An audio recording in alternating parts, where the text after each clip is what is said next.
저는 52 강은혜입니다. 작가입니다. 소설과 칼럼을 씁니다. 이혼한 지 3년이 됐습니다. 아이는 없었습니다. 혼자 아파트에서 삽니다. 혼자 사는 게 처음엔 자유로웠습니다. 하지만 시간이 지날수록 집은 너무 조용했고 밤은 너무 길었습니다. 글을 쓰는 일은 고독한 작업입니다. 하루 종일 컴퓨터 앞에 앉아 있다 보면 누군가와 대화하고 싶어집니다. 그럴 때면 아파트 관리사무소에 들렀습니다. 택배 찾으러, 민원 처리하러, 때론 그냥 인사하러. 그곳에 그가 있었습니다. 김태수 씨, 48이라고 했습니다. 관리사무소에서 일한 지 20년이 넘었다고 합니다. 어릴 때부터 집안 형편이 어려워서요. 고등학교 졸업하고 바로 일 시작했어요. 한 번은 제가 물었습니다. 결혼은 안 하셨어요? 할 여유가 없었어요. 부모님, 동생들 뒷바라지하다 보니 이제 나이도 많고 그의 목소리엔 아쉬움이 묻어났습니다. 아직 늦지 않았잖아요. 글쎄요. 이제 혼자 사는 게 익숙해져서 그가 쓸쓸하게 웃었습니다. 저는 자주 그를 찾았습니다. 전구가 나가면, 싱크대가 막히면, 문이 뻑뻑하면 그는 언제나 친절하게 도와주었습니다. 또 오셨네요. 그가 웃으며 말했습니다. 죄송해요. 혼자 사니까 이것저것 모르는 게 많아서. 괜찮아요. 그러라고 있는 거예요. 그의 손은 거칠었지만 움직임은 능숙했습니다. 고치는 모습을 보면 왠지 마음이 놓였습니다. 다 됐어요. 고마워요. 커피라도 한 잔 드릴까요? 아니요, 괜찮아요. 일 들어가야 해서. 그는 항상 사양했습니다. 하지만 그 거절조차 정중했습니다. 어느 가을 밤이었습니다. 원고 마감을 앞두고 밤늦게까지 글을 쓰고 있었습니다. 시계를 보니 밤 11시. 커피를 마시려고 부엌으로 갔습니다. 그 순간 퍽! 집안이 암흑천지가 되었습니다. 저는 당황했습니다. 핸드폰 손전등을 켜고 거실을 나왔습니다. 복도를 봤습니다. 다른 집들은 불이 켜져 있었습니다. 우리 집만 나갔네. 현관 옆 차단기함을 열어봤습니다. 차단기가 내려가 있었습니다. 올렸습니다. 딸깍. 그런데 다시 내려갔습니다. 뭐지? 몇 번을 시도했지만 마찬가지였습니다. 누전인 것 같았습니다. 시간은 밤 11시 반. 관리사무소는 이미 문을 닫았을 시간입니다. 하지만 저는 핸드폰을 꺼냈습니다. 관리사무소 번호를 눌렀습니다. 신호음이 길게 울렸습니다. 받지 않았습니다. 그때 태수 씨 개인 번호가 떠올랐습니다. 지난번에 명함을 받았던 적이 있었습니다. 저는 조심스럽게 전화를 걸었습니다. 2번의 신호음 후 그가 받았습니다. 여보세요? 태수 씨? 저 1204호 강은혜인데요. 아, 작가님. 무슨 일이세요? 죄송한데 집에 전기가 갑자기 나갔어요. 차단기 올려도 계속 내려가고 누전인 것 같네요. 지금 급하세요? 네. 암흑천지라서 혼자 있으니까 좀 무섭기도 하고. 잠시 침묵이 흘렀습니다. 알겠습니다. 지금 갈게요. 정말요? 이 늦은 시간에. 괜찮아요. 금방 갈게요. 20분 후 초인종이 울렸습니다. 문을 열자 태수 씨가 서 있었습니다. 공구 가방을 들고 있었습니다. 늦어서 죄송해요. 집에 있다가 왔어요. 아니요, 와주셔서 감사해요. 그가 안으로 들어왔습니다. 집 안은 여전히 어두웠습니다. 손전등 있으세요? 네, 여기요. 저는 핸드폰 손전등을 켰습니다. 그가 차단기함을 열어봤습니다. 일단 차단기는 정상인데 배선 쪽을 봐야 할 것 같아요. 어떻게 해야 하죠? 콘센트랑 전선 하나씩 확인해야 해요. 시간 좀 걸릴 거예요. 괜찮아요. 천천히 해주세요. 그는 공구를 꺼내 작업을 시작했습니다. 저는 옆에서 손전등을 비춰주었습니다. 거실 콘센트부터 확인했습니다. 여기는 아닌 것 같네요.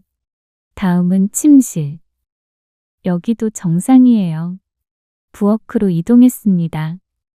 좁은 공간에서 우리는 가까이 붙어 서 있었습니다. 그의 어깨가 제 팔에 스쳤습니다. 죄송해요. 좁아서. 아니요, 괜찮아요. 그가 싱크대 밑을 살펴봤습니다. 아, 여기 배선이 좀 이상한데요. 그는 바닥에 무릎을 꿇고 싱크대 안으로 몸을 숙였습니다. 저는 더 가까이 다가가 손전등을 비췄습니다. 조금만 더 이쪽으로 비춰주세요. 이렇게요? 네, 좋아요. 그의 손이 배선을 만지작거렸습니다. 땀이 이마에 맺혔습니다. 더운가 봐요. 제가 말했습니다. 조금요.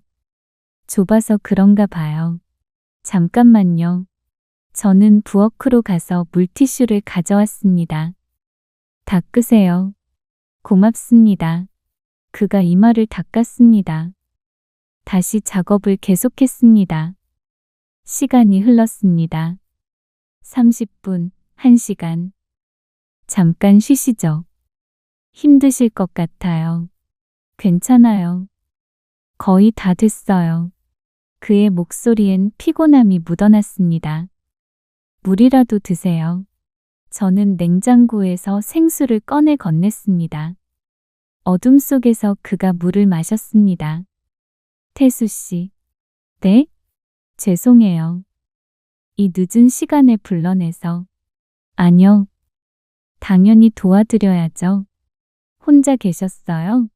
네. 집에서 TV 보고 있었어요. 외롭지 않으세요?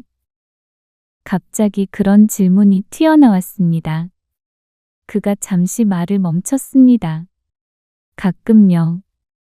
근데 익숙해졌어요. 저도요. 익숙해지려고 노력하는데 쉽지 않네요. 어둠 속에서 우리는 서로를 바라보았습니다. 손전등 불빛만이 우리 사이를 비쳤습니다. 작가님도 외로우세요? 많이요. 하루 종일 집에 혼자 있으니까. 그래서 자주 사무소에 오셨구나. 들켰네요. 저는 웃었습니다. 그도 따라 웃었습니다. 저도 작가님 오시면 좋았어요. 정말요? 네.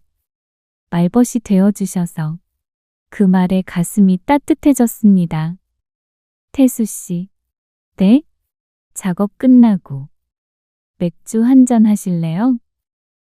냉장고에 있어요. 그가 잠시 망설였습니다. 좋아요. 1시간 반 만에 드디어 원인을 찾았습니다. 부엌 배선이 문제였어요.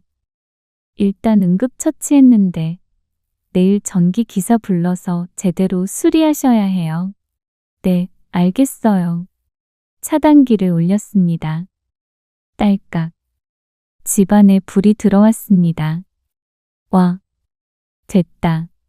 저는 환호했습니다. 그가 웃었습니다. 다행이네요. 정말 고마워요. 저는 냉장고에서 맥주 2캔을 꺼냈습니다. 앉으세요. 우리는 거실 소파에 앉았습니다. 캔을 따서 건넸습니다. 수고하셨어요. 별말씀을요. 잔을 부딪혔습니다. 한 모금 마시자 피곤이 풀리는 것 같았습니다. 태수 씨, 정말 감사해요. 이 늦은 시간에 와주시고. 당연한 거예요. 아니요. 당연한 게 아니에요. 퇴근 후인데 작가님이 무섭다고 하셨잖아요. 혼자 계시는데 어둠 속에 내버려 둘 수 없죠. 그 말에 눈시울이 뜨거워졌습니다. 이혼하고 나서 이렇게 챙겨주는 사람이 없었습니다. 괜찮으세요? 네. 그냥 고마워서. 저는 눈물을 닦았습니다. 그가 조심스럽게 제 어깨에 손을 올렸습니다. 힘드시죠? 네. 저도 알아요. 혼자 사는 게 얼마나 외로운지. 우리는 한동안 말없이 맥주만 마셨습니다. 두 번째 캔을 땄습니다. 대화는 점점 깊어졌습니다. 가족 얘기, 인생 얘기, 외로움에 대한 이야기. 시계는 새벽 1시를 넘기고 있었습니다. 은혜 씨. 네? 저 고백할 게 있어요. 뭔데요? 사실 요즘 자꾸 은혜 씨 생각이 나요. 그가 저를 바라보았습니다. 가슴이 두근거렸습니다. 근데 우린 나이 차이도 나고 상관없어요. 그가 제 손을 잡았습니다. 따뜻했습니다. 은혜 씨. 네. 좋아합니다. 우리는 서로를 바라보았습니다. 그리고 천천히 얼굴이 가까워졌습니다. 입술이 닿았습니다. 조심스럽고 떨렸습니다. 하지만 곧 깊어졌습니다. 그의 손이 제 허리를 감쌌고 저는 그의 목을 감쌌습니다. 입맞춤은 점점 길어졌습니다. 숨결이 뜨거워졌습니다. 손길이 느껴지고 체온이 피부를 통해 전해졌습니다. 그의 손이 제 손을 잡아 이끌었습니다. 저는 그 손을 놓지 않았습니다. 그날 밤, 우리는 오랫동안 외로웠던 시간을 달래주었습니다. 어둠 속에서 손길은 끝없이 이어졌습니다. 그의 거친 손이 제 피부를 타고 흘렀습니다. 일하는 사람의 손이었지만 놀랍도록 부드러웠습니다. 제 손도 그의 어깨를 타고 등으로 내려갔습니다. 단단한 근육이 손끝에 느껴졌습니다. 뜨거운 숨결이 피부 위를 스쳐갈 때마다 온몸이 떨렸습니다. 은혜 씨. 그의 목소리가 어둠 속에서 낮게 울렸습니다. 저는 대답 대신 그를 더 세게 끌어안았습니다. 피부가 맞닿았습니다. 따뜻한 체온이 전해졌습니다. 심장이 미친 듯이 뛰었습니다. 그의 심장 박동도 제 가슴에 전해졌습니다. 같은 리듬으로 뛰는 두 개의 심장. 손길은 더욱 깊어졌습니다. 허리를 타고 내려가는 손, 등을 따라 올라가는 손. 오래전 잊고 있던 감각을 하나씩 깨웠습니다. 귓가에 스치는 뜨거운 한숨. 모든 것이 격렬하고 절실했습니다. 더 이상 말은 필요 없었습니다. 움직임은 처음엔 조심스러웠습니다. 서로를 배려하듯 천천히. 하지만 점점 자연스러워졌습니다. 몸이 기억하는 것처럼 서로에게 맞춰갔습니다. 억눌렀던 외로움이 터져나오듯 거칠고 뜨겁게. 오직 서로만 느낄 뿐이었습니다. 놓치고 싶지 않다는 듯 온 힘을 다해. 밤이 깊어갈수록 열기는 더욱 뜨거워졌습니다. 땀이 흘렀습니다. 서로의 땀이 섞이고 체온이 하나가 되었습니다. 숨소리, 탄식, 이름을 부르는 소리. 모든 것이 뒤섞여 어둠 속을 채웠습니다. 파도처럼 밀려오는 감각. 우리는 서로를 놓지 않았습니다. 한참을 그렇게 있었습니다. 거친 숨소리만이 어둠 속을 채웠습니다. 얼마나 시간이 흘렀을까요? 그가 제 머리칼을 쓰다듬으며 조용히 말했습니다. 은혜 씨. 네. 이제 출근해야 할 것 같아요. 벌써 5시네요. 시계를 보니 새벽 5시였습니다. 벌써요? 잠도 못 주무셨는데. 괜찮아요. 오늘 하루 종일 행복할 것 같은걸요. 그가 미소 지었습니다. 커피라도 한 잔 드시고 가세요. 졸릴 텐데. 그럴까요? 우리는 부엌으로 갔습니다. 저는 커피를 내렸고 그는 식탁에 앉아 저를 바라보았습니다. 은혜 씨. 네? 어젯밤. 꿈 아니죠? 꿈 아니에요. 저는 커피잔을 그에게 건네며 그의 손을 잡았습니다. 진짜예요. 다행이다. 그가 제 손을 꽉 쥐었습니다. 은혜 씨, 저 오늘 퇴근하고 또 와도 될까요? 당연하죠. 저녁 제가 해드릴게요. 정말요? 네. 뭐 드시고 싶으세요? 은혜 씨가 해주시는 거면 다 좋아요. 그가 수줍게 웃었습니다. 커피를 마시고 그는 현관으로 향했습니다. 조심히 다녀오세요. 네. 은혜 씨도 좋은 하루 보내세요. 그 후로 우리는 계속 만났습니다. 낮에는 각자의 일을 하고 밤에는 함께 했습니다. 그는 여전히 관리사무소에서 일했고 저는 글을 썼습니다. 하지만 이제 집은 외롭지 않았습니다. 그가 있었으니까.